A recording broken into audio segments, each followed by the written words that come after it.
ค่ะ วันนี้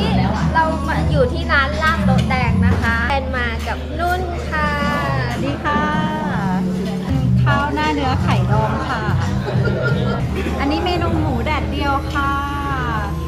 ร้อนๆหอม เมนูโปรดนะคะของแจ็คแล้วก็เขาก็ได้ฟังเรื่องสวนอะไรกัน ๆยิ้มได้แจ็คค่ะ พูดเสร็จแล้วค่ะ แจ็คไม่ถือน้าค่ะย่างพริกเคนย่าใช่ไหมคะ เนื้อย่างพริกเผ็ดย่างย่างพริกเผ็ดย่าง ส้มตำปูปลาร้าแซลมอนค่ะมีหมูยอลวกจิ้มค่ะมีน้ำจิ้มเด็ดด้วย เขาก็เลยถาม เป็นผัว เป็นพ่อ เป็นพ่อน้องแจนพ่ออีกคนหนึ่ง มากับแม่จิ๋มแม่จิ๋มเป็นแฟนของพ่อมูลจ้ะ